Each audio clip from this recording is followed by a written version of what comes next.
Marcos ajudou bastante nessa questão de relações públicas, postando, falando, ajudando. Quero falar que agora, para o mês que vem, nós teremos uma outra reunião nesses moldes, um outro tema, também voltado a processo. Agora, o tipo de processo nós estamos definindo ainda, e que todos possam aproveitar, aprender um pouco com a experiência do Fante, né? Ele vai contar aqui alguns casos, contar algumas situações que ele estudou, que ele montou a palestra, e que vocês se sintam assim, bem confortáveis para poder perguntar, né, para poder interceder, para ajudar a engrandecer essa aula, que na verdade essa aula não é para a gente, é para vocês, para que a gente possa ajudá-los a quebrar essa casca do começo da carreira e tranquilizá-los. Marcos, tem algum recadinho? Na verdade, eu chamo o Marcos porque, como ele tem voz de doutor de rádio, né? A gente pode ficar assim. O cara do Walmart aí, ó, a promoção aí, ó. A promoção do Walmart aí, ó. Boa noite a todos. Vamos anunciar qual é a promoção de hoje. Seria pão de queijo apenas R$1,99. Pessoal, obrigado pela presença de todos, né? Estive contactando alguns aí através do WhatsApp, do privado. Agradeço a recepção de todos, né? Estou agora junto com o Dr. Thiago, aqui como coordenador adjunto, e vamos aí somar, junto com essa comissão, o novo advogado no mercado de trabalho, e sendo participativo. É importante, a gente comentando até mesmo lá no nosso grupo, é importante o membro estar presente nas comissões, não só apenas estar no grupo, mas estar participando dos eventos, das palestras, que são de grande benéfica para cada um de nós. Tudo que nós temos trazido aqui nas palestras tem sido de grande valia para o início da carreira, né? Hoje a palestra do Dr. Fante dispensa comentários aí a palestra, né? Entende muito bem do assunto, tenho certeza que será de grande benefício a todos, tá bom? Então, boa palestra para todos vocês e obrigado aí pela atenção. Depois que ele fala, é até covardia, né? A gente se arriscar, colocar o timbre da nossa voz depois da dele, né? Mas enfim, seguindo aí o objetivo da sucessão nessa nova gestão, começou agora em 2019, é de trazer para todas as comissões, e principalmente a comissão aqui do novo advogado, os meios e as ferramentas para que a gente possa evoluir, para que nós tenhamos um conhecimento conjunto de como funciona não só a audiência civil, a audiência trabalhista, enfim, todas as áreas do direito. Então, trazendo aqui esse tema, que é os segredos da audiência civil, agradecer a presidente Lisandra também que tem proporcionado esse trabalho para as comissões, e também eu, na qualidade hoje de vice-presidente e coordenador-geral das comissões, é com muita satisfação que eu venho aqui também dividir com vocês. E não é uma palestra, né? Na verdade é um bate-papo. Então, nós aqui vamos aprender juntos. Todo mundo que tiver uma colocação, tiver um comentário para fazer, é sempre muito bem-vindo, pode fazer a qualquer tempo, a qualquer momento. Eu vou aqui tentar compartilhar um pouquinho com vocês nesses quase 20 anos aí que eu já venho militando aí principalmente na área de direito do consumidor, na estagiária, né? Como todos podem perceber, né? São 20 anos, como eu comecei muito jovem, com 18, né?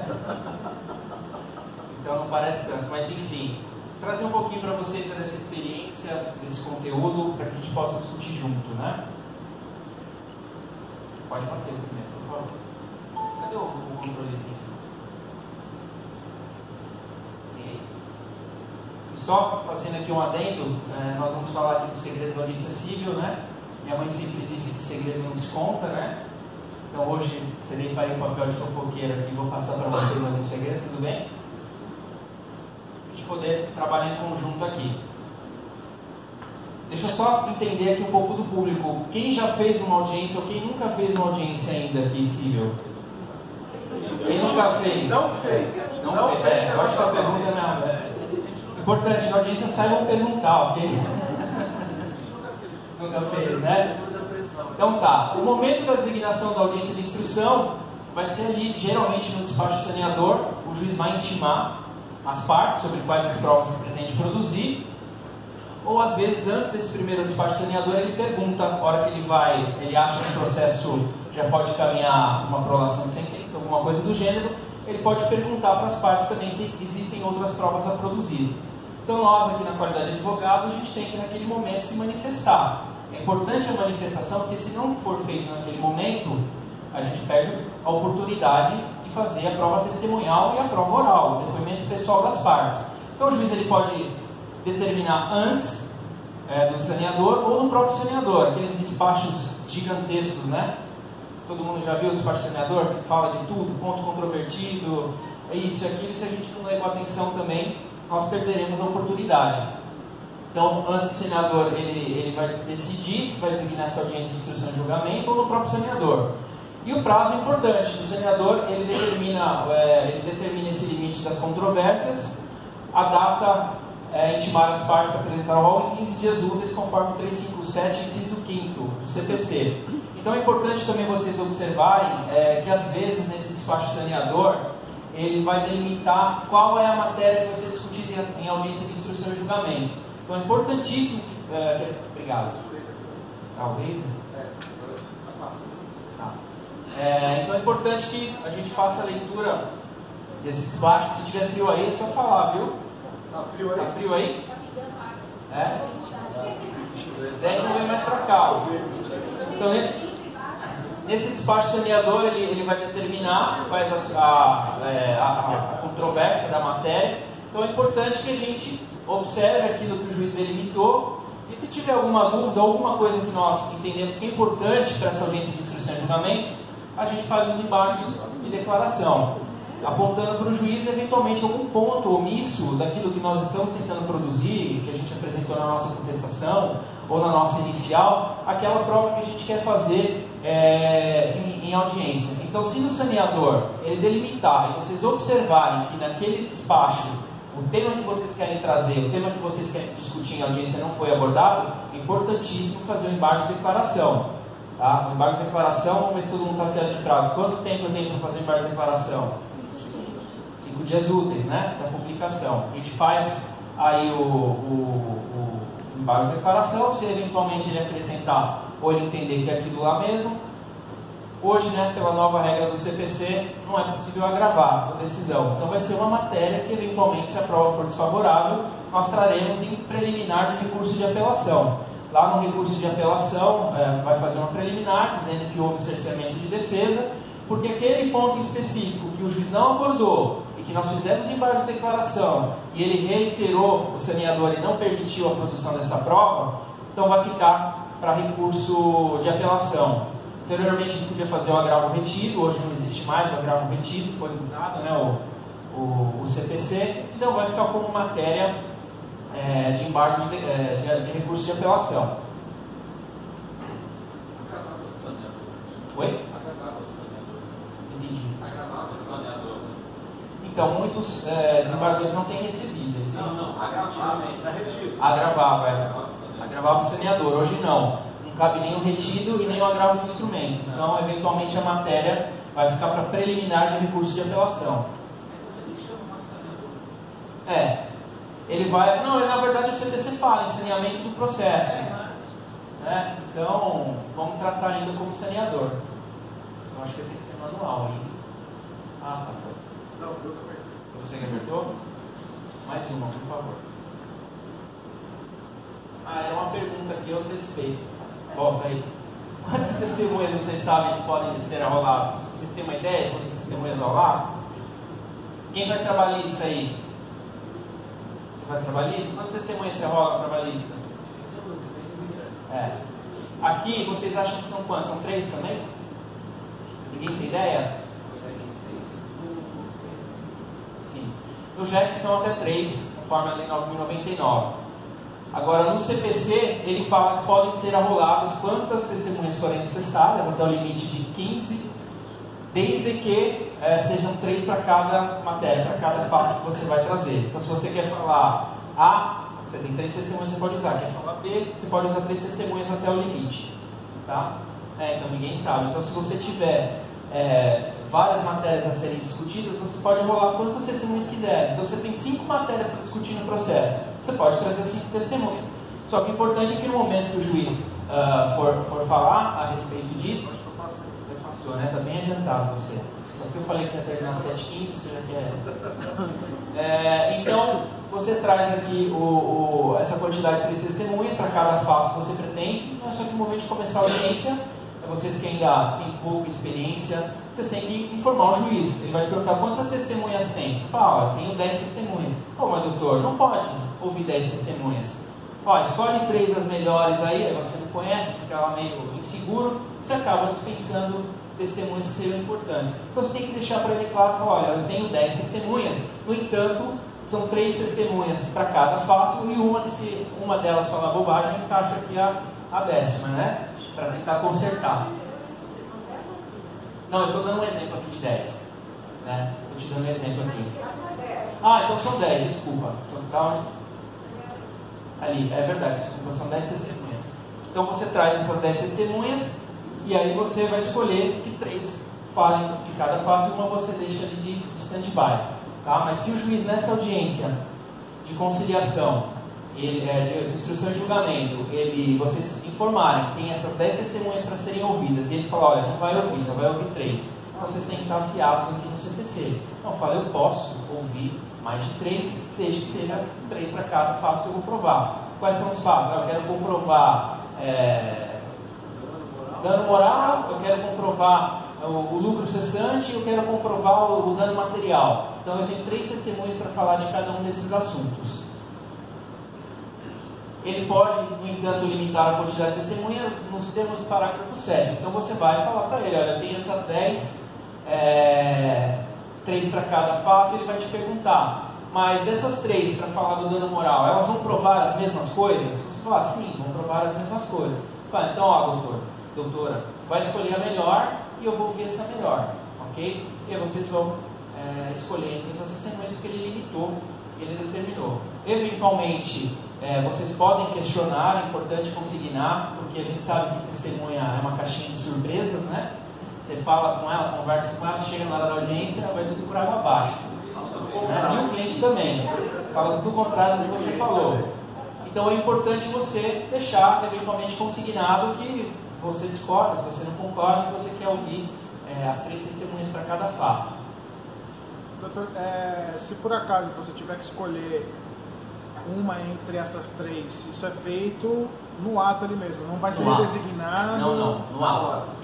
Ali na hora, você já, uma coisa que a gente vai falar um pouco mais lá para frente, mas eu vou presumir que todo mundo conversou com as testemunhas antes, né, ali da audiência, e você já tem uma ideia de quem é mais nervoso, de quem parte no peito e fala, não, vamos falar, vou falar tudo, né? Que geralmente é o que fala bobagem, é esse, né? E aquele que você sente que o depoimento é seguro, que não tem confete, que o cara fala o suficiente, então você vai ali naquela conversa antes determinar qual que é mais importante para ser ouvida. Pode passar, por favor.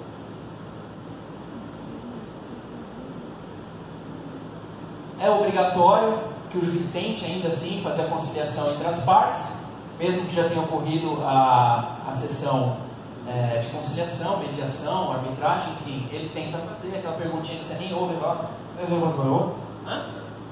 não, falei se tem possibilidade de acordo, já falou aí? Não falei, então vamos seguir com a instrução. Geralmente eles não insistem muito, né? É muito raro a possibilidade. É muito raro, viu? Eu já vi cabeça de bacalhau, mas não vi juiz que faça esse tipo de tentativa antes da audiência de instrução. Aqui é no 361 a sequência de quem serão ouvidos primeiros, né? Você pode ouvir perito e assistente, eles podem sim ser arrolados como testemunha.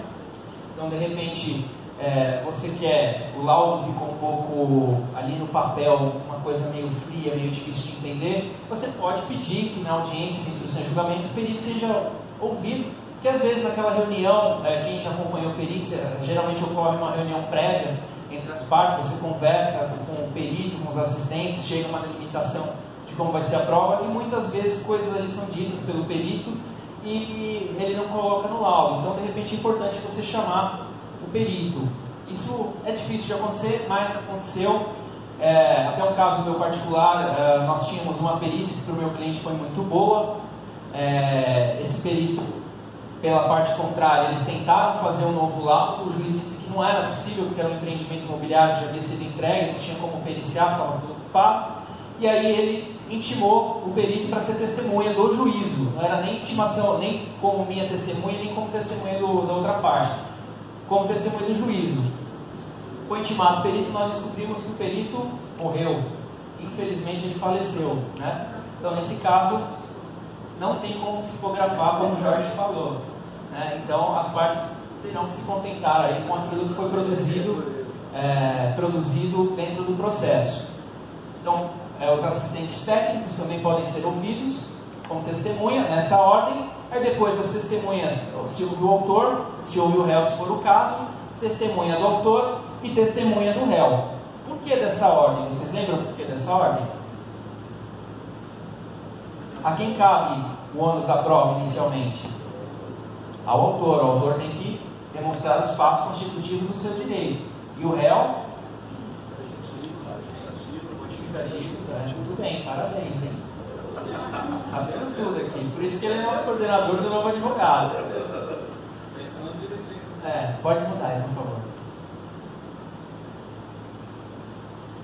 A audiência poderá ser adiada pelos seguintes motivos: convenção entre as partes entendem que os advogados se falam, dizem, olha, eu vou viajar para tal lugar, eu não posso comparecer na audiência, manda um e-mail ou liga para o advogado da parte contrária e vê se é possível, né? E aí se ele concordar, fala, não, ok, né, se é gente boa e tal, você não pega pesado nas suas peças, etc, eu concordo com você, vamos adiar. Também fato raro de acontecer. Se qualquer pessoa que dela deva comparecer não puder, no caso o exemplo que eu dei aqui, né, o perito infelizmente faleceu, né, então ele não pode comparecer aqui na audiência. Ela seria adiada se fosse um assistente ou alguma coisa dele, se ele poderia ser substituído, que é o que a gente vai falar mais lá para frente, ele poderia ser substituído como testemunha, mas obrigatoriamente essa audiência seria adiada. Quem tiver algum motivo justificado, que deve ser comprovado até a abertura da audiência, ou seja, nós, enquanto advogados, ligamos aí conversamos com o nosso cliente e falamos, fulano de tal não vai poder comparecer na audiência. Se a gente não tiver a prova ali naquele momento, falar para o juiz, olha, excelência, a minha testemunha ficou doente, não pôde comparecer, etc, etc, o juiz, naquele momento, se você não tiver a comprovação de que houve esse impedimento, provavelmente ele vai indeferir, vai entender como desistência doitiva da testemunha.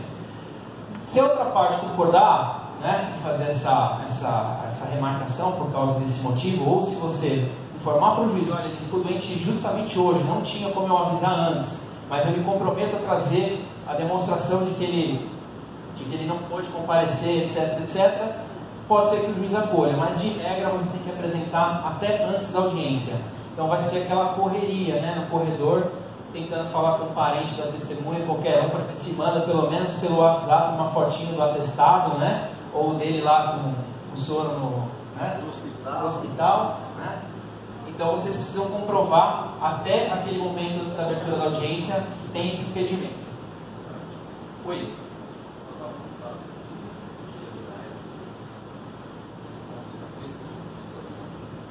Houve uma vez, pessoal, no ano passado, eu estava na agora da 34ª Pública, no IGF. Houve uma representação que um juiz fez contra um advogado que estava designado à audiência. Ele pediu o adiamento da audiência porque estava se ausentando do país, apresentou a passagem contrária, disse que se tratava de um problema familiar grave.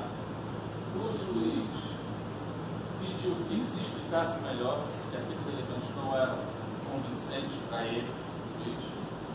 Bem, o que aconteceu? O advogado perdeu a cabeça, xingou os juízes em pensão, e isso veio parar no tribunal e passou o processo. Você precisa demonstrar a necessidade? Sim, você demonstra a necessidade. Se o juiz se negar, isso é uma questão de prerrogativa? Não, isso não é uma questão de prerrogativa. É uma questão meramente processual. Você tem Está falando de alguém? Eu não tenho a voz bonita do Dr. Marcos. É nosso MC Marcos. MC Marcos. Tá bom, então o que acontece? Você não é uma questão de prerrogativa, você não está tendo o seu direito impedido de trabalhar impedido. Você não vai perder a cabeça para que não seja depois representado no Tribunal de Ética, mas você vai usar os meios processuais cabíveis na lei para demonstrar a impossibilidade. Eu sou o único advogado daquela parte. Eu não posso comparecer à audiência naquele dia. Você tem que demonstrar. Não é não, eu sou advogado, não tenho que justificar o juiz. Não, você precisa fazer isso. Porque senão você coloca o seu cliente em risco. E aí você pode vir realmente depois ser representado na comissão de ética, aqui ou no tribunal. Por desígnio, né? Sim, por desígnio, por abandono. Certo? Então, esses detalhes todos processuais que o Dr. Fante está passando, eles não têm um reflexo meramente técnico processual. Eles podem influir depois diretamente na carreira da pessoa de vocês, seja uma questão ético-disciplinar ou, não nesse caso explicitamente, mas em outros casos depois, vocês podem até mesmo acionar a comissão de prerrogativas para poder fazer valer a sua prerrogativa profissional do exercício livre da advocacia. Bom, então esses são também alguns aspectos que precisam ser considerados dentro da questão processual geral. Tá bom? Então, se eventualmente o juiz indeferir essa situação, mesmo que você só consiga comprovar posteriormente, nesse caso que eu dei exemplo, é a mesma regra anterior, em matéria de recurso de apelação de preliminar de cerceamento de defesa. O advogado ou o Ministério Público que não comparecer também de forma injustificada, além de responder como o Jorge, que faz parte do nosso Tribunal de Comissão de Ética e Disciplina, falou, vai acabar respondendo na ética e o Ministério Público, eventualmente, na corregedoria. Atraso injustificado por mais de 30 minutos. Né? Aqui também a gente pode aplicar contra o juiz. Né? O juiz atrasou sem justificar porque ele saiu para almoçar, perdeu a hora, voltou, atrasou. Nós comunicamos que não ficaremos para acompanhar essa audiência, ele vai ter que remarcar essa audiência, mas de qualquer maneira não espere uma sentença muito favorável depois, ou uma instrução processual muito tranquila para o seu cliente, né? Mas é questão de prerrogativas. É óbvio que 30 minutos eu acho que ainda é tolerável, principalmente no cível, né? Agora chegou 1h30, 2 horas, aí não tem o menor cabimento.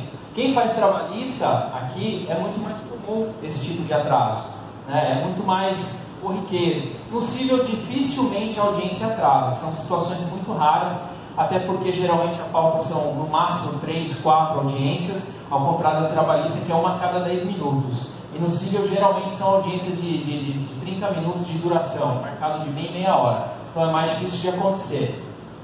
E quem der causa a esse atraso, né, quem der causa a esse adiamento, melhor dizendo, vai responder pelas despesas. Será que o juiz vai responder se ele der causa?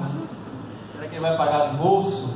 Acho que não, né? Mas pelo menos a gente pode pedir que sejam dispensadas, por exemplo, as custas de eventual intimação.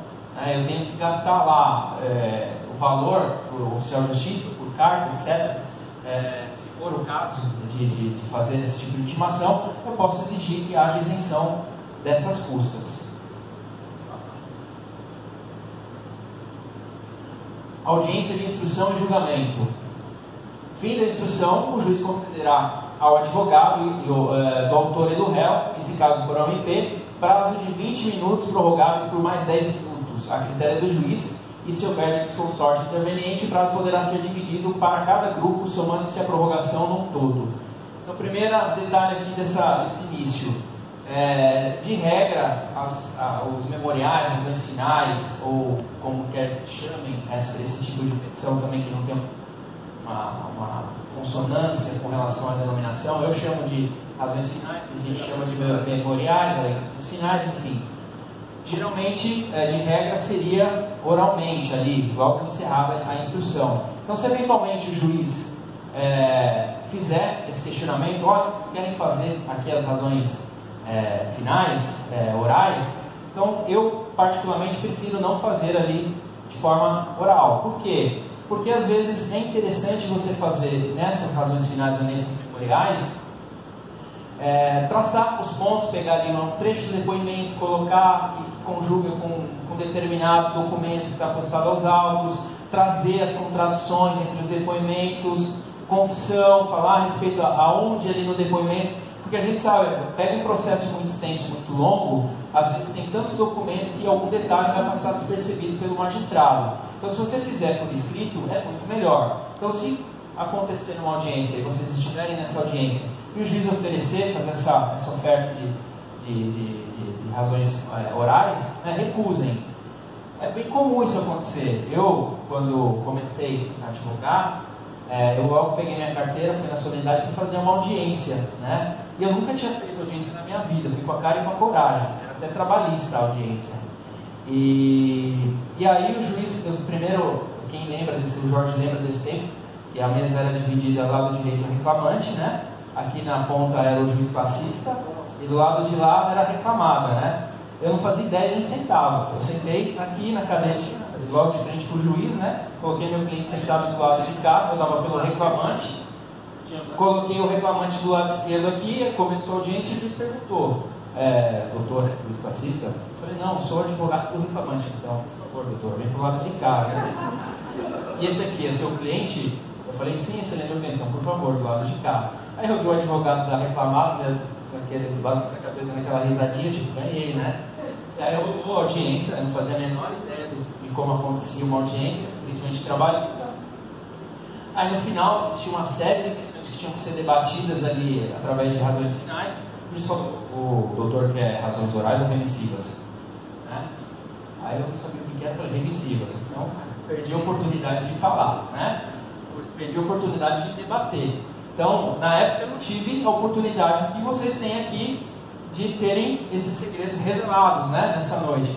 E eu perdi a oportunidade e certamente eu prejudiquei ali o meu cliente. A minha sorte é que ao final a maioria dos pedidos foram deferidos, houve um acordo, mas é bom estarmos preparados, senão vai cair onde? Na ética, né? Responder se você causar prejuízo para o seu cliente. Então é importantíssimo, se o juiz fizer essa oferta, se você pedir oral, faz as razões finais orais. Porque normalmente o juiz dá de 10 a 15 dias para você fazer. Exatamente. Pode dar 10, 15, tem juiz que vai dar 5 dias, mas eu prefiro dessa maneira, de fazer por escrito. Aqui, 20 a 30 minutos. Então, se forem várias as partes intervenientes, ele vai pegar esse tempo, somar os 30 e vai dividir pela quantidade de partes que tiverem a oportunidade de falar. No JEC é diferente. No JEC, geralmente, as razões finais, elas são ali na hora mesmo, por causa do princípio da celeridade do processo, daquela princípio também da maior singeleza, do JEC, etc. Então, o juiz não costuma te conceder um prazo por escrito. Aí, ali na hora, ou você vai reiterar os termos da inicial, os termos da defesa, ou, eventualmente, você vai ouvir os depoimentos, fez as suas anotações, e fala na hora e rebate. Tem juiz que vai chegar e dizer o quê? Não, doutor, só vai falar de preliminar. E não pode, tem direito, é questão de prerrogativa.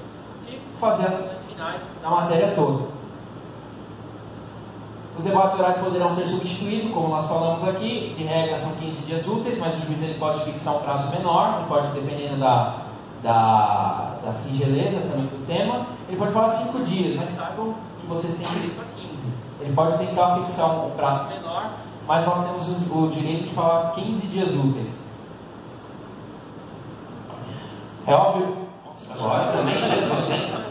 Agora sim, ó. Né? Descobriu o segredo do Marcos. Descobriu o segredo do Marcos, é isso aí.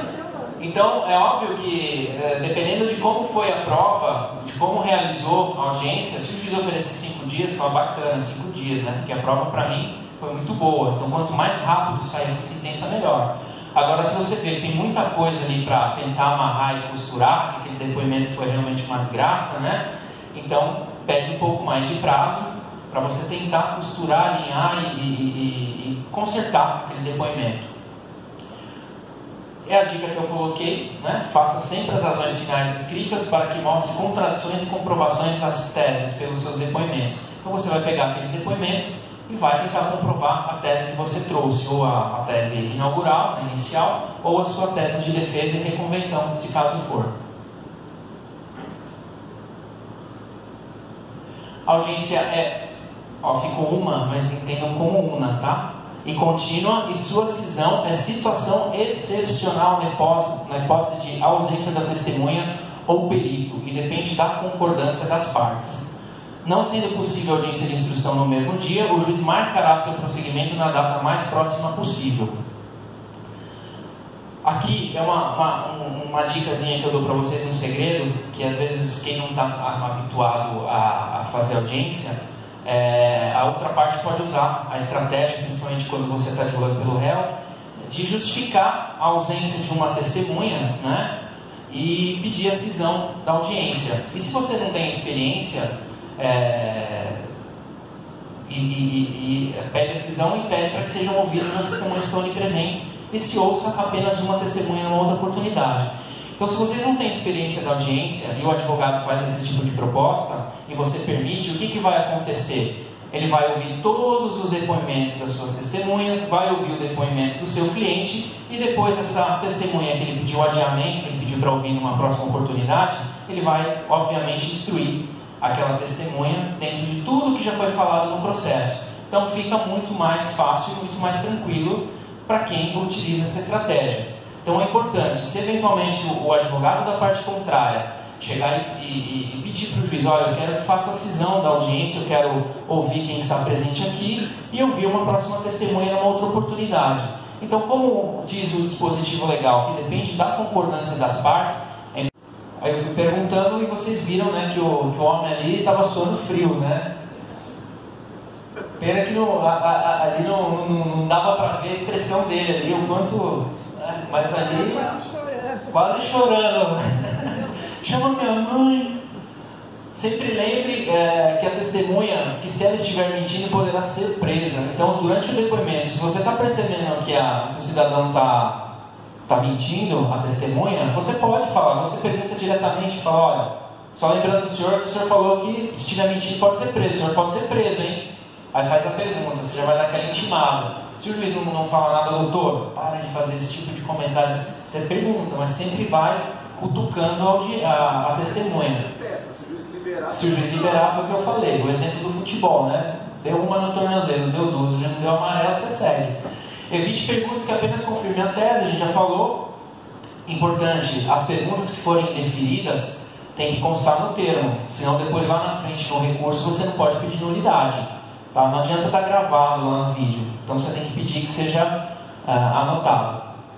Repergunte para tentar contradição, mas esteja atento de não perguntar igualmente ao que já foi perguntado para evitar indeferimento.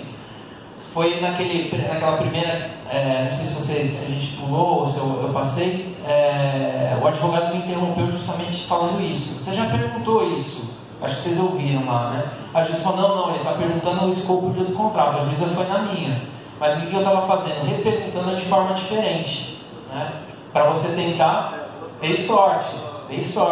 Mas nosso papel é esse, né? Nosso papel é fazer isso. Não pode ter medo de perguntar. Então você fez a pergunta e sempre deixa para o final. Tá? Então você perguntou uma vez no começo, deixa para reperguntar lá no fim. Porque às vezes o advogado da outra parte esqueceu, você já perguntou. O juiz também já não lembra, então você pergunta e depois você vai arredondar esse depoimento nas suas razões finais. Pode passar. O que perguntar para mim? Pergunte sobre os fatos e documentos que comprovam a sua tese, você tem todos os documentos lá juntados, você vai fazer com que ele confirme aquilo que você anexou aos autos e tudo aquilo que está no processo. Anote o ponto das respostas que lhe interessam e formule outras perguntas para complementar a pergunta. Então, enquanto ele está falando lá, você vai anotando, né, o depoimento dele e de repente encaixa uma outra pergunta que você não tenha inicialmente observado. Naquele exemplo da corretagem, para ilustrar isso aqui, eu comecei a perguntar para o síndico e eu não tinha formulado para o síndico que apresentou as partes, que não foi a imobiliária, que apresentou. E aí ele falou um detalhe muito interessante. Eu tinha perguntado para a testemunha, para aquele rapaz que estava suando frio, se ele tinha creche, né? E ele falou que não. E aí ele começou a falar, não, porque minha portaria é rigorosa, não sei o que, tal. Aí me veio a ideia, vou perguntar para a testemunha se eles liberam corretores só com creche para entrar no condomínio. Aí perguntei, para entrar no condomínio o corretor, ele tem que apresentar o creche? Aí, claro, é a norma da empresa de segurança, a gente puxa inclusive pelo computador, se ele está inscrito não sei o que, tal, porque a gente sabe que tem muita falsidade. Eu falei, pronto, olha aí que delícia, né? Então ele está dizendo que foi apresentar um imóvel, disse que não tinha creche, e a minha testemunha falou que para entrar foi o creche. Então eu falei, olha, excelência, o cidadão já mentiu lá no início do depoimento, ele foi apertado, ele acabou recusando a comissão que disse que não ganhava, aí ele disse que não cresce, e o condomínio fala que para entrar só cresce. A história não fecha a história. Entendeu? Então, conforme ele foi falando, a minha testemunha me veio a ideia de perguntar, porque eu já havia falado com a testemunha se ele tinha ou não creche, né? Ao final do depoimento, eu até aquela assustada no advogado, o juiz perguntou se tinha outros requerimentos, eu falei, tem razões finais, eu gostaria de oficiar o Ministério Público e também o CRES para apuração de crime de exercício legal da profissão. A gente já deu aquela balançada, né? Aí o juiz falou, não, doutor, eu indefiro, isso você pode fazer diretamente, mas você já deu aquela assustada no colega, né? Deferida, se tiver pelo réu, anote as perguntas da testemunha do autor e use o depoimento da sua testemunha para fazer a contraprova. Isso é importantíssimo. Se a gente está pelo réu, nós tivemos a oportunidade de ouvir a testemunha do autor, você vai formular todas as perguntas, aquelas que você eventualmente não tenha feito, para fazer a contraprova, para contradizer o depoimento da outra testemunha. Pode passar. Essa aqui vai gravar aí? Só pergunte o que sabe, o que você sabe a resposta. Para aí. Vamos dizer, essas dicas, né? Agradecer hoje a presença maciça de todo mundo aqui, e tem meu e-mail, eu vou disponibilizar esses slides para todo mundo. Então tem meu e-mail, tem os meus contatos, e quem quiser eu fico sempre à disposição. Muito obrigado.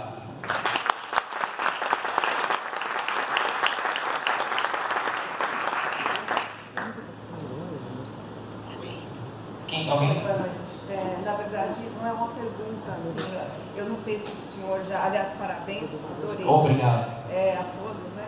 Eu não sei se o senhor comentou isso no começo, porque eu cheguei ligeiramente atrasado, mas uma coisa que já aconteceu comigo, que aí eu nunca mais eu deixei passar, eu acho que é uma dica legal para quem não faz isso, eu tive uma testemunha excelente, né, aparentemente, só que eu não comentei, ele parecia ser uma pessoa muito desenvolta, só que ele chegou na frente do juiz, a hora que o juiz falou para ele que ele podia ser processado se ele mentisse, ele travou. Acontece, não saiu absolutamente nada. Então, a partir daquele momento, eu sempre sento pro pessoal, falo, gente, é um ser humano que está ali em primeiro lugar, né? Ele vai falar isso, isso e isso, faz parte do jogo, eu explico direitinho, com uma linguagem acessível.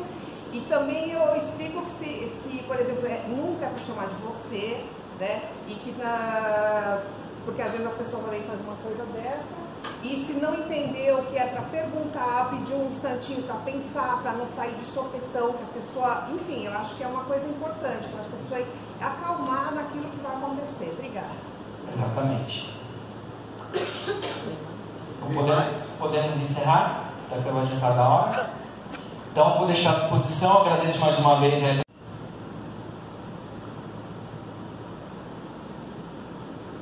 Depoimento pessoal das partes. A quem cabe requerer? Quem que tem que pedir o depoimento das partes? O advogado da parte adversa. Então, se eu quiser o depoimento pessoal do autor, e eu sou pelo réu, naquele mesmo despacho que nós falamos lá atrás, eu tenho que solicitar. e o autor, se quiser ouvir o réu, da mesma maneira. Está previsto no 385 para ser ouvido, ou também o magistrado pode querer ouvir de ofício, né? O autor começou falando uma coisa inicial, na réplica falou outra, né? E na manifestação sobre o documento de folhas falou uma terceira, né? Por isso, opa, peraí, tem alguma conversa fiada nesse meio, né? Vamos chamar o autor ou o réu para um depoimento pessoal para entender o que é, ou se é erro de digitação da petição, né? Ou se eventualmente ele tinha se esquecido na hora de entrada na ação, ou se foi o estagiário que fez a inicial e esqueceu de mudar o modelo, né? E aí, a hora que você foi fazer a réplica, você viu que aquele modelo não se aplicava ao caso concreto. Então, o juiz vai chegar, vai ouvir para entender, né? Para ver se realmente não tem conversa estranha, não tem ruído na comunicação. Não foi audiência, mas um caso muito interessante que a gente foi acompanhar na delegacia de crimes de evasão de divisa. Aí o cliente nosso na época, cada hora contava uma história. Aí eu fui conversar junto com outro advogado, conversar com o delegado. Eu falei, peraí, doutor, ele abriu a gaveta, colocou na linha de palhaço, agora pode falar. Aí a gente queria segurou a risada, né? Questão, você imaginar o delegado com a linha de palhaço. Aí ele, entendi. Aí ele guardou e falou, então tá bom, então eu vou colocar no papel aqui. Porque cada hora você trazia uma versão, né? Cada hora o dinheiro, uma hora era do fulano, outra hora era do ciclano, outra hora era do beltrano, para justificar o porquê que ele estava saindo com dinheiro para o exterior sem declarar. Então cada hora era uma história que se contava. Aqui a mesma coisa na audiência. Se o juiz perceber que tem ruído aí no que está se falando dentro do processo, ele pode querer ouvir qualquer uma das partes. A gente falou, pode ser requerido no saneador ou no despacho, determinar. Cabe à parte que requeriu a intimação da parte adversa. Os custos para a intimação pessoal, salvo se possuir justiça gratuita, competem a quem pediu, sob pena de preclusão. Então é importante, não adianta só nós requeremos. Lembra que a gente falou daquele despacho saneador imenso? De repente ele coloca lá, para você recolher no prazo de 5 dias, as custas, etc, etc, etc. Então se você não observou e não recolheu,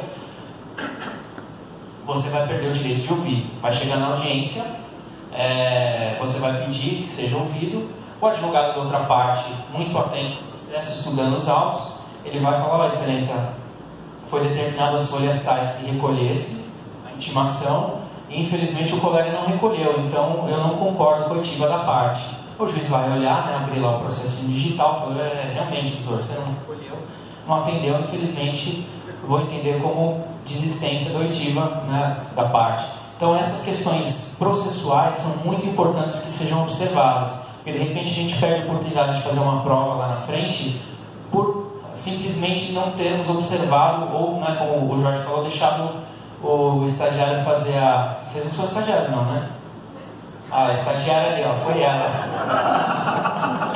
É brincadeira, tá? É que o advogado, quando não quer assumir a culpa, ele fala que foi estagiário. Não leu a publicação direito, e aí deixou passar essa questão importantíssima. Pode passar, por favor. Essa questão do depoimento pessoal da parte, eu já me deparei com audiências, questão de consumidor, em que o réu, né, a empresa, eles apresentam um preposto, você pede o depoimento, ele apresenta um preposto que não tem nada a ver. É o caso do departamento que não tem nada a ver. E o advogado já é audiencista, não sabe nada da causa. Aí apresenta um preposto que não tem nada a ver e não consegue acrescentar nada nem esclarecer nada na ação. E aí você pede o depoimento pessoal e o cara não tem o que acrescentar. Eu já aleguei em audiência, já protestei e mandei constar em ata de que a atitude daquela parte era uma forma de cerceamento do direito de defesa, prejudicava a minha prova. E pedi, já várias vezes, já consegui algumas, a condenação no artigo 81 das penas do artigo 81 por litigância de má-fé, o artigo 80 do CPC. Que se você pediu, se você tem direito àquela produção de prova e o cara vem de uma forma que te impede a produção daquilo, isso é má-fé. Entendeu? Isso pode acontecer. O Jorge acabou antecipando o slide. O Jorge é um padre, ali, né? Fazendo a confissão do exemplo que ele acabou de dar. Mas um ponto que ele acrescentou importantíssimo, que a gente pode colocar nessa situação, chegar o preposto profissional que a gente fala, que não conhece de nada, e a gente sabe que às vezes é difícil, principalmente quem advoga com massa, a empresa ter alguém que esteja disposto, que conheça os fatos. Então, a única pessoa, tá gravando aí? Tá, né? A única pessoa que pode mentir na audiência é o preposto, ou o autor, se não contradizer a tese dele, mas o preposto pode falar o que ele quiser, né? Obviamente que depois vai sopesar o depoimento e a defesa, etc, etc. E se o que ele falou, mesmo sendo mentira, contrariar toda a tese, o juiz vai avaliar. Mas enfim, pelo menos quem usa esse tipo de método, que converse antes com o preposto. Porque a maioria fica viciado no quê? Principalmente em juizado especial civil. Naquele ninguém ouve o réu, ninguém ouve o preposto, ninguém quer saber do depoimento. Então o cara vai lá sossegado, né? Ele não sabe nem para onde ele vai, só apita no celular dele que tal hora ele tem que estar em tal lugar, ele chega lá, não faz ideia do que é o processo, não faz ideia de que é que está se discutindo, e aí pega um juiz que, mesmo a outra parte não pedindo o depoimento, o juiz vai lá e descasca de pergunta. Sabe o que é isso? Não. Sabe o que é aquilo? Não. Sabe o que é outro? Não. Sabe o que é outro? Não. Sabe o dia do seu aniversário? Sei. 29 de dezembro, pelo menos uma, né? Então, é importante que pelo menos você converse com o preposto antes e pelo menos passe, né, o contorno geral do que é aquela audiência, do que é aquele processo, para evitar uma situação como o Jorge falou, dele não saber nada, se aplicar a confissão e ainda correr o risco de ato atentatório de dignidade da justiça, litigância de má-fé e outras sanções. Então, as hipóteses de confissão: a parte será confessa se não comparecer de forma injustificada, se não comparecer de forma injustificada na audiência de instrução e julgamento, desde que, como nós falamos, intimada pessoalmente. Se comparecer e se recusar a depor, né, ele chega lá, não vou falar nada. O juiz fala, como não vai falar? Não vou falar. Não gosto, eu direito ao silêncio, meu advogado me orientou a não falar nada. Eu falo, não, eu não falei nada, pelo amor de Deus. Então, se ele se recusar a falar, também o juiz pode aplicar a confissão. Se ela não responder ao que for perguntado, ou apresentar respostas evasivas, sem justificativa, ele, valorando a prova, ele vai aplicar depois a confissão. Nós costumamos sempre fazer, né, Jorge, na própria audiência, não deixar para o juiz, né? Até porque depois o juiz esquece, né? Nem lembra qual foi o depoimento, fica com preguiça de assistir os vídeos, né? Ele vai pegar lá o rascunhozinho que ele fez rapidamente lá e não observa. Então faça constar na ata, excelência, eu quero que seja aplicada a confissão. Então você pede para transcrever na ata e também vai ficar, obviamente, registrado em vídeo. Aí o juiz vai dizer, eu vou aplicar agora ou eu vou deixar para aplicar na sentença. Pelo menos vai ficar consignado ali que foi feito o pedido. A confissão espontânea e provocada. Confissão espontânea, né? Ele está com peso na consciência, sentou lá, eu tenho que me confessar, excelência. Na verdade, tudo que eu falei aqui é mentira. Na verdade, realmente eu não paguei o cidadão. Essa é espontânea. Ele ficou com peso na consciência, né? Foi lá se confessar com o padre, com o pastor Marcos ou com qualquer outra denominação religiosa. E aí eles aconselharam, não, meu filho, vai lá, além das Ave Maria, dos Pai Nosso, vai lá falar para o juiz que você está mentindo, né? Aí ele senta na audiência e confessa. E aí o advogado que se enfia embaixo da mesa. Isso é muito importante. Quando vocês forem fazer a peça inicial de vocês, ou quando você fizer entrevista com o cliente, faça ele assinar a peça, faça ele assinar a entrevista. Por quê? Porque se chegar numa situação como essa, e o juiz vai achar também que você estava no meio da sacanagem, você estava sabendo que aquela questão que foi retratada não era a verdade. Então faça ele assinar ou eventualmente mande a inicial para ele por e-mail perguntando, olha, é isso mesmo? É isso mesmo, para que vocês tenham isso documentado. Porque amanhã o juiz fala, o senhor vai confessar, me fez gastar 3 anos de processo para falar agora que o senhor está mentindo, oficie a ordem para apurar a responsabilidade do advogado. Aplica a litigância de má-fé no advogado e na parte. Então é importante que nós tenhamos isso, porque se bater na ética essa questão, pelo menos você tem É a demonstração. Fala, não, quem mentiu é ele aqui, ó. Nariz grande esse senhor aí, eu não. Né? Pinóquio é ele. Então sempre peça para constar na ata a provocada. Né? A provocada, como é que faz a confissão provocada? Você começa a fazer as perguntas, né? As pegadinhas para forçar a parte ou confessar algo, ou confessar algum documento que você juntou, alguma coisa que está nos autos, para que ele admita aquilo como verdadeiro, como realidade. Ou às vezes até contradizer. Pode passar, por favor. O que perguntar para a parte adversa? Vamos lá. Aqui, obviamente, é um esqueletinho, né? Tem outras tantas perguntas, mas é basicamente o que a gente faz. Faça perguntas que busquem contradizer fatos e documentos juntados aos autos, né? Então você vai procurar, por exemplo, documentos que você juntou na sua defesa e que contrariem a tese inicial, aí você vai perguntar para o cara e pedir para ele olhar. Falar, é isso aqui? É. Então ele vai reconhecer aquele documento e está contradizendo a tese inicial dele. Faça perguntas que busquem obter da parte contrária a confissão quanto à tese apresentada por seu cliente. Confissão provocada, requerendo a consignação do termo. Faça perguntas que possam ser confrontadas pelas testemunhas. Isso é importante na estratégia, né? Principalmente processo que tem muitos fatos, muitos documentos.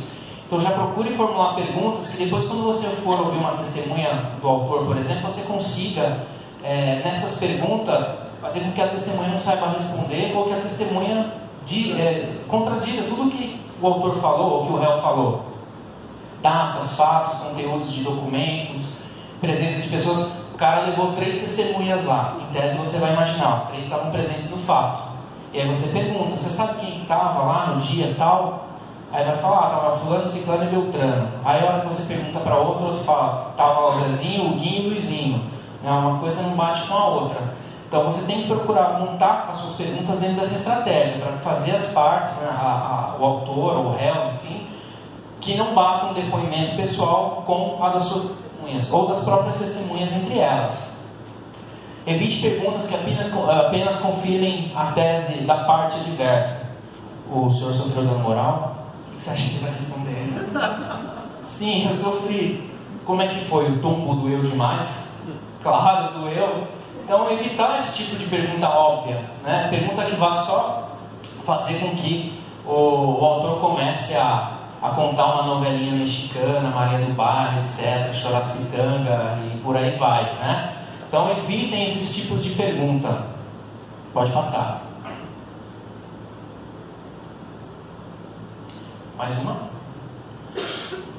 Evite depoimento pessoal quando o objeto da ação envolva questões notórias e que possam ser facilmente reafirmadas pela parte. Então você fez a análise do processo, você vê que dali não dá para extrair uma confissão, não dá para extrair alguma coisa que você vai aproveitar, dispense o depoimento, não queira ouvir por ouvir, né?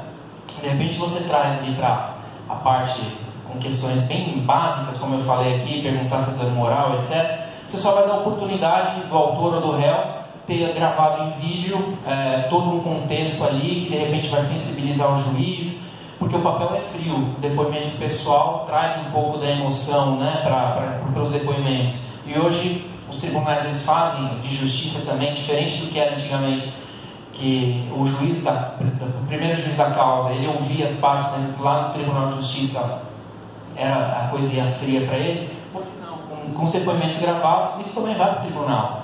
Então sobe e ele vai ver os vídeos, vai ver a parte chorando, entrando em nervosismo por causa da situação que foi colocada. Então evita que você possa, na verdade, fortalecer a prova da parte adversa. Considerando que pelo novo CPC o advogado pergunta diretamente à parte, faça perguntas que possam induzir a resposta condicionada, né? Faça aquela pergunta que você vai forçar a parte a dizer o que você quer, né? Tem até treinamentos para fazer isso, né? Isso tem diversos cursos, diversos métodos para você treinar a pergunta condicionada. Depois lá na frente eu vou falar um pouquinho dessa pergunta condicionada. Mas hoje mudou. No Código do Processo Civil anterior, você fazia pergunta para o juiz perguntava para a parte. Então às vezes você ia lá com aquela pergunta bacana, condicionada, diz, opa, peraí doutor, vou perguntar desse jeito porque ele está induzindo a testemunha. Então, ou a parte. Hoje não, é direto. Então, o depoimento, você pode sentar o rei aí nas perguntas direto, né, sem pausa, sem nada, e vai embora. Que o juiz não vai interromper. Né? Diferente do trabalhista. Quem faz trabalhista ainda vai sentir muito essa diferença. No trabalhista, indefira, doutor. Qual que é a pertinência da pergunta? Né? Você não consegue perguntar nada.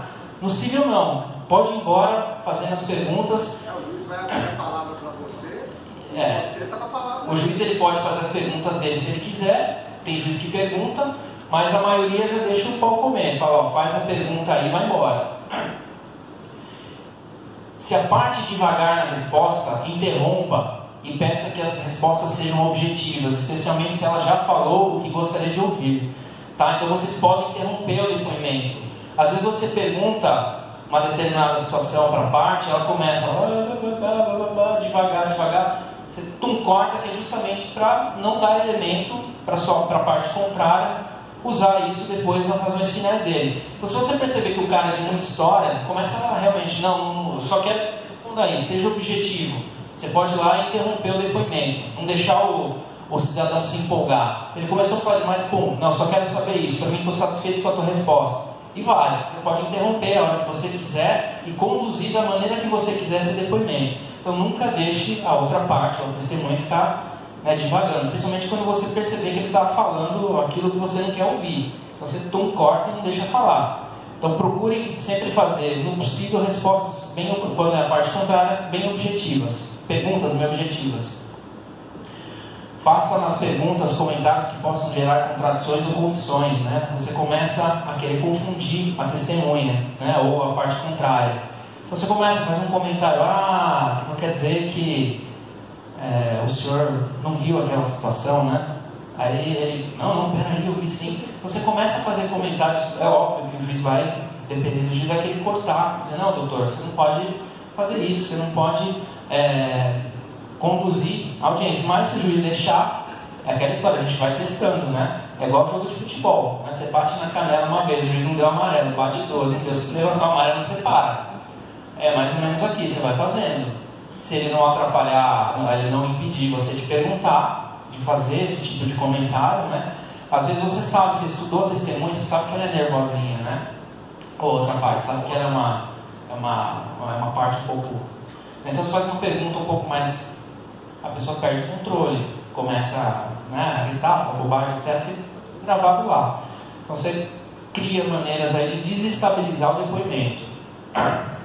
Se houver divergência entre a versão apresentada por quem estiver prestando depoimento pessoal e uma ou mais testemunhas, peça a cariação. Então, por exemplo, ouviu a primeira testemunha e ouviu a sua testemunha. Está muito conflitante, os dois estavam ali no mesmo fato. Então você chega para o juiz e fala, terminado o depoimento, eu quero fazer a cariação entre testemunhas. Quero saber quem está mentindo, né? Quem é o mentiroso aqui da história, né? Então você pode pedir, é importante que faça esse tipo de pedido. Obtida a confissão, dispense o tiro de suas testemunhas.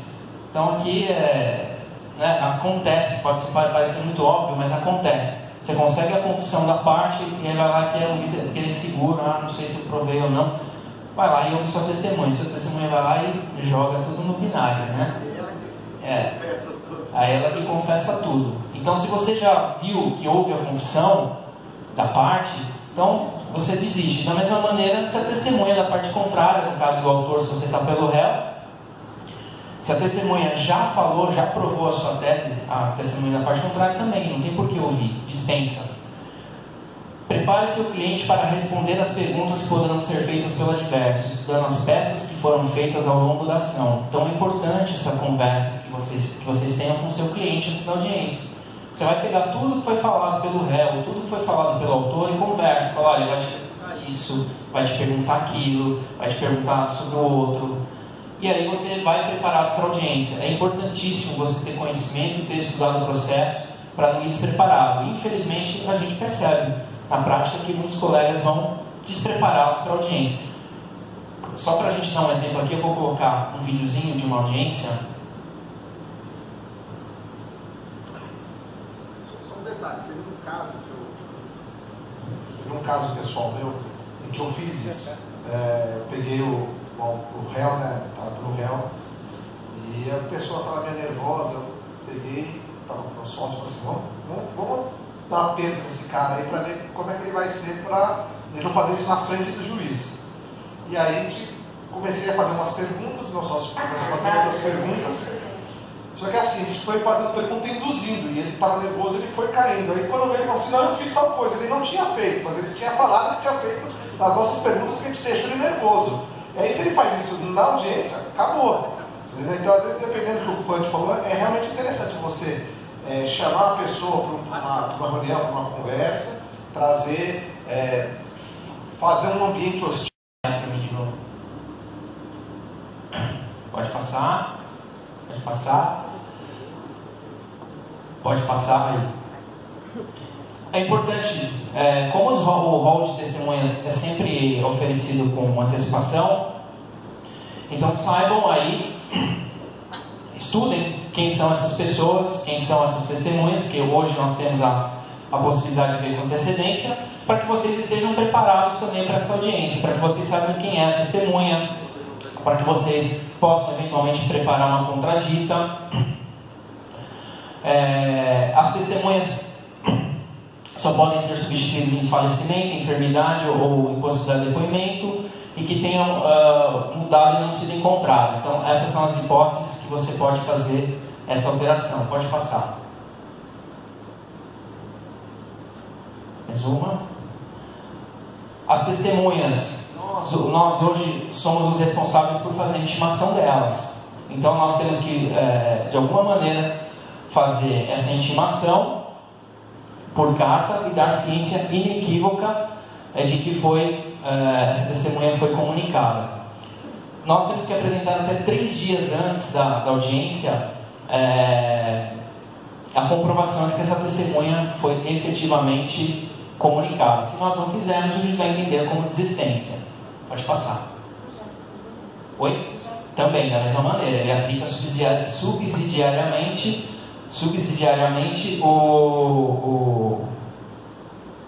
só um minutinho.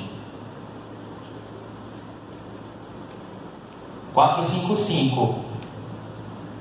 Subsidiariamente, o 455 também você faz a intimação. Só que a diferença no GE é que se você não fizer, só vai ser ouvida aquelas que comparecerem. No civil, não. Se você não intimar, o juiz pode entender como preclusiva, ou se ele ouvir as que estão ali, você não vai poder, por exemplo, pedir o adiamento se a testemunha não aparecer. Agora, se você comprovou e ela não apareceu, você consegue pedir que o juiz faça intimação para o oficial de justiça, coercitiva, etc. Então, por isso que é importante você comprovar até 3 dias antes da audiência.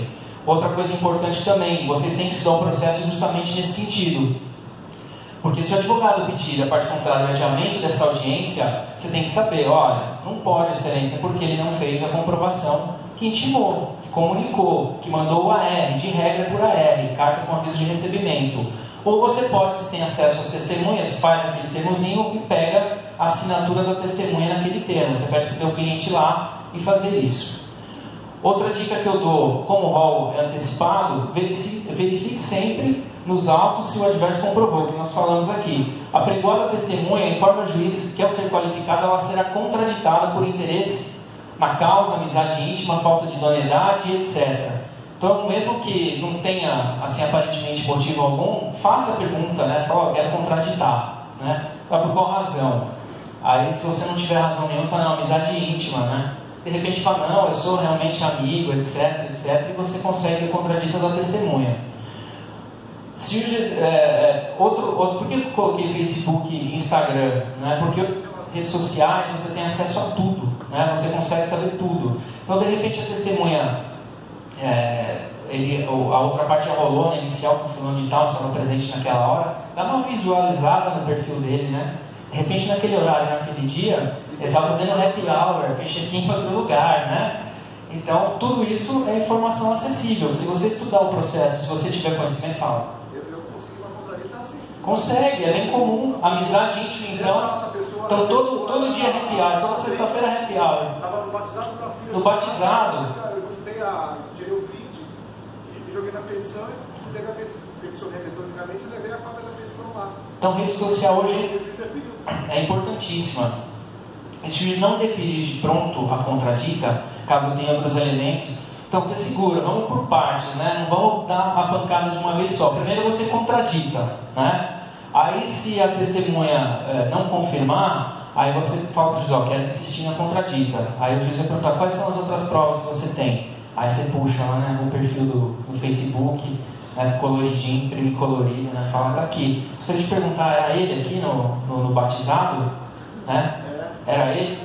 Que explica essa foto, né? Aí o que o juiz pode fazer? Ele pede, né, para o juiz aplicar a falso testemunho, né, para abrir um procedimento criminal de falso testemunho. Então é importante que nós tenhamos o conhecimento desses elementos para que a gente tenha sucesso na nossa audiência. Pode passar. O que perguntar para a testemunha adversa? Antes de desqualificar, nós falamos, né, comunique que iremos contraditá-lo. Considerando que pelo CPC o advogado pergunta diretamente que nós falamos, faça as perguntas que possam levar à resposta condicionada, a gente já falou.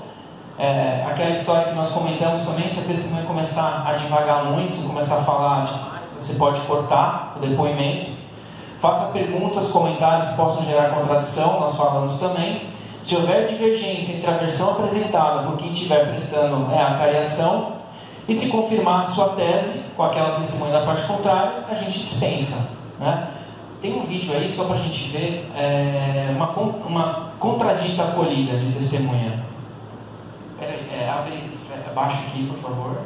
Ele sentiu que tinha uma conversa furada ali e fez ele renunciar expressamente. Nas minhas razões finais, o que eu falei? A comissão, ele se declarou, vocês ouviram que ele se declarou gerente? Então ele é o que na empresa? Preposto. O que eu fiz? Eu pedi para o juiz julgar a extinta ação. Ele acabou de renunciar com o direito da ação. Ele é preposto, ele foi o nome da empresa ali. Ele se declarou gerente. Não sei se o juiz vai acolher, mas eu fiz. O juiz falou, o cara chegou ali expressamente que ele renunciou à comissão. Ele era gerente, ele está falando em nome da empresa quando ele fala que ele era gerente. Ou, na pior das hipóteses, eu sei como é que é distribuída a comissão. É 60% para o corretor, 10% para o gerente, 10% para o jurídico e o resto para a imobiliária. Então, como ele disse que estava renunciando ao direito, na pior das hipóteses, vamos diminuir essa fatia de uma eventual condenação.